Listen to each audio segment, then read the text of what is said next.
घटना आहे मयत परमेश्वरची. परमेश्वर राम तायडे हा जालना जिल्ह्यातल्या सोमटाणा गावात राहत होता. त्याचं वय साधारण 30 वर्ष होतं. त्याच्यासोबत पत्नी मनीषा आणि कुटुंबातील इतर सदस्य राहत होते. त्याच घरात परमेश्वरचा सक्का लहान भाऊ ज्ञानेश्वर राम तायडेही होता. बाहेरून पाहिलं तर ही नाती अगदी नेहमीसारखी होती. एक भाऊ दुसऱ्या भावाला जवळचा असतो, बहिणीला घरातील व्यक्ती म्हणून मान दिला जातो आणि कुटुंबातील प्रत्येक जण एकमेकांच्या सुखदुःखात सहभागी होतो. अशात परमेश्वर आणि मनीषाचा संसार सुरू होता. घरातील जबाबदाऱ्या, रोजचं काम आणि कुटुंबाचं आयुष्य अशाच पद्धतीनं पुढे जात होतं. दुसरीकडे परमेश्वरचा लहान भाऊ ज्ञानेश्वरही त्याच्या कुटुंबाच्या संपर्कात होता. सुरुवातीला या तिघांच्या नात्यामध्ये काही वेगळं दिसत नव्हतं, पण काळ जसं जसं पुढे गेला तसं तसं मनीषा आणि ज्ञानेश्वर यांच्यात जवळीक वाढल्याची माहिती पोलीस तपासात समोर आली. ही जवळीक नेमकी कधी वाढली, त्याची सुरुवात कशी झाली, याची सविस्तर माहिती सार्वजनिक वृत्तात स्पष्टपणे उपलब्ध नाहीये. मात्र पोलिसांच्या तपासानुसार पुढे या दोघांमध्ये प्रेमसंबंध निर्माण झाले आणि याच संबंधांमध्ये परमेश्वर अडथळा ठरत असल्याचं समोर आलं. इथूनच या साध्या वाटणाऱ्या कुटुंबाच्या कहाणीनं वेगळंच वळण घेतलं. गावात एखाद्या घरात काही वेगळं सुरू असेल तर त्याची चाहूल आसपासच्या लोकांना लागते. या प्रकरणातही मनीषा आणि ज्ञानेश्वर यांच्या संबंधाची कुणकुण काही गावकऱ्यांना असल्याचं वृत्तांतात नमूद करण्यात आलं आहे. मात्र परमेश्वरच्या आयुष्यात पुढे काय होणार आहे याची कल्पना कुणालाच नव्हती. एकीकडे पती पत्नीचा संसार आणि दुसरीकडे त्याच कुटुंबातील दोन व्यक्तींमध्ये निर्माण झालेलं नातं. ह्या सगळ्यामध्ये परमेश्वर कुठे उभा होता हा सर्वात मोठा प्रश्न होता. पोलीस तपासानुसार परमेश्वरला या संबंधाचा विरोध होता आणि त्यामुळे परिस्थिती अधिक गंभीर होत गेली. पण त्या काळात गावातल्या कुणालाही कल्पना नव्हती की हा वाद इतका टोकाला जाणार आहे. मग आला तो दिवस. 15 ऑक्टोबर 2025 रात्रीची वेळ होती. घरातील आणि परिसरातील हालचाली हळूहळू शांत होत होत्या. बाहेर अंधार पसरला होता आणि याच रात्री परमेश्वरच्या आयुष्यातील शेवटचे क्षण सुरू झाले. उपलब्ध पोलीस तपासाच्या माहितीनुसार मध्यरात्रीच्या सुमारास परमेश्वरवर हल्ला करण्यात आला. सुरुवातीला नेमकं काय घडलं याचा अंदाज कुणालाच नव्हता, पण पुढच्या तपासात पोलिसांसमोर हळूहळू त्या रात्रीची कहाणी उलगडत गेली. परमेश्वरवर कुऱ्हाडीनं हल्ला करण्यात आला आणि त्याच्या डोक्यावर तसेच चेहऱ्यावर वार करण्यात आल्याचं पोलिसांनी सांगितले. काही वृत्तांतात गळा आवळल्याचाही उल्लेख करतात. मात्र या सगळ्याचा शेवट एका गोष्टीत झाला. परमेश्वरचा मृत्यू झाला. परमेश्वरचा मृत्यू झाल्यानंतर ही कहाणी संपली नव्हती. उलट खरी रहस्य कथा तिथून सुरू झाली होती. कारण मृतदेह घरात किंवा घटनास्थळी ठेवून देण्यात आला नाही. तपासात समोर आलेल्या माहितीनुसार मृतदेह प्लास्टिकच्या पोत्यात भरण्यात आला होता. पोत्याचं तोंड बांधण्यात आलं आणि त्यात दगड ठेवण्यात आले. यामागचा उद्देश मृतदेह पाण्यावर तरंगू नये असा असल्याचं पोलिसांनी सांगितले. त्यानंतर मृतदेह निकळत शिवारातील वाला सोमठाणा तलावाच्या दिशेनं नेण्यात आला. रात्रीच्या अंधारात हा सगळा प्रकार घडत असताना बाहेरच्या जगाला काहीच माहिती नव्हती. काही वेळातच एक व्यक्ती कायमची गायब झाली होती आणि त्याचा मृतदेह पाण्याखाली लपवण्याचा प्रयत्न झाला होता. तलावात मृतदेह फेकल्यानंतर आरोपींना कदाचित हा प्रकार कायमचा लपून राहील असं वाटलं असावं. पण गुन्हेगारी तपासात एक गोष्ट कायम दिसते. पुरावा कितीही लपवला तरी एखादी छोटीशी चूक संपूर्ण सत्य बाहेर आणू शकते. या प्रकरणातही तसंच काहीसं घडलं. परमेश्वर अचानक बेपत्ता झाल्याची चर्चा सुरू झाली. त्याच्या कुटुंबियांमध्ये आणि गावात प्रश्न उपस्थित होऊ लागले. परमेश्वर कुठं गेला? तो अचानक गायब का झाला? त्याच्याशी शेवटचा संपर्क कुणाचा झाला होता? असे अनेक प्रश्न समोर येऊ लागले. विशेष म्हणजे परमेश्वरच्या बेपत्ता होण्याची तक्रार त्याची पत्नी मनीषानंच केली होती, अशी माहिती वृत्तांतात आहे. त्यामुळे सुरुवातीला प्रकरण बेपत्ता व्यक्तीच्या तपासासारखं पुढे जात होते. पण दिवस गेले आणि परमेश्वरचा काहीच ठाव ठिकाणा लागला नाही. कुटुंबियांकडून मिळणाऱ्या माहितीमध्येही पोलिसांना काही विसंगती जाणवू लागल्या. नंतर निकळत शिवारातील वाला सोमठाणा तलावात एक धक्कादायक दृश्य समोर आलं. पाण्यात एका पोत्यासारखी वस्तू दिसली. जवळ जाऊन पाहिल्यानंतर परिस्थिती अधिक गंभीर असल्याचं लक्षात आलं. पोलिसांना माहिती देण्यात आली आणि बदनापूर पोलीस घटनास्थळी दाखल झाले. तलावातून बाहेर काढण्यात आलेल्या पोत्यात मृतदेह होता. मृतदेहाची अवस्था पाहता हा साधा अपघात किंवा पाण्यात बुडण्याचा प्रकार नसल्याचा संशय निर्माण झाला.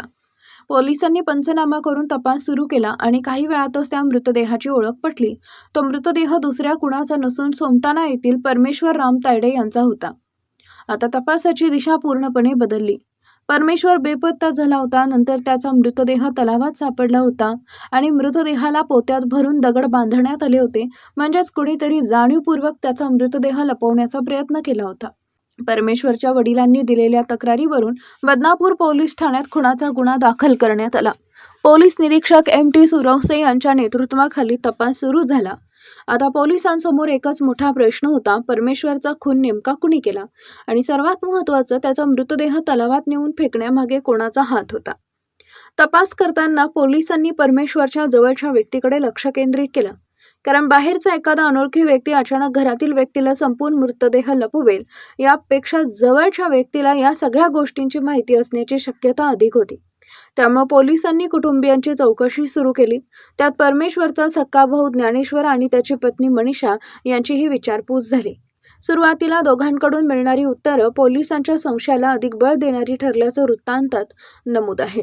पोलिसांनी दोघांना ताब्यात घेऊन कसून चौकशी केली आणि त्यानंतर या प्रकरणातील एकामागून एक धक्कादायक गोष्टी समोर येऊ लागल्या. चौकशीत पोलिसांसमोर जे चित्र उभं राहिलं ते आणखी धक्कादायक होतं. परमेश्वरच्या पत्नी मनीषा आणि त्याचा सक्का लहान भाऊ ज्ञानेश्वर यांच्यात प्रेम संबंध असल्याचं पोलीस तपासात समोर आलं. म्हणजे त्या व्यक्तीवर परमेश्वरनं विश्वास ठेवला होता. त्याच घरातील 2 व्यक्तींमध्ये त्यांच्या नकळत असं नातं तयार झालं होतं आणि पोलिसांचा दावा होता. आणि याच नात्यात परमेश्वर अडथळा ठरत असल्याचं तपासात समोर आलं. हा संबंध लपवण्यासाठी आणि परमेश्वरला मार्गातून दूर करण्यासाठी दोघांनी कट रचल्याचं पोलिसांनी सांगितलं. आता त्या 15 ऑक्टोबरच्या रात्रीकडे पुन्हा एकदा पाहूया. पोलिसांच्या माहितीनुसार मध्यरात्रीच्या सुमारास परमेश्वरवर हल्ला करण्यात आला. कुऱ्हाडीनं त्याच्या डोक्यावर आणि चेहऱ्यावर वार करण्यात आले. काही वृत्तांतानुसार गळा आवळल्याचाही उल्लेख आहे. हल्ल्यानंतर परमेश्वरचा मृत्यू झाला. घरातील व्यक्ती या घटनेत सहभागी असल्याचा पोलिसांचा तपास होता. त्यानंतर मृतदेह लपवण्याची तयारी करण्यात आली. परमेश्वरचा मृतदेह प्लास्टिकच्या पोत्यात भरण्यात गेला. पोत्याचं तोंड दोरीनं बांधण्यात आलं. मृतदेह पाण्यावर तरंगू नये म्हणून त्याच्यासोबत दगड ठेवण्यात आला आणि नंतर तो वालासोमटानं तलावात फेकण्यात आला. पण या सगळ्या कटामध्ये एक गोष्ट मात्र त्यांच्या हातून सुटली.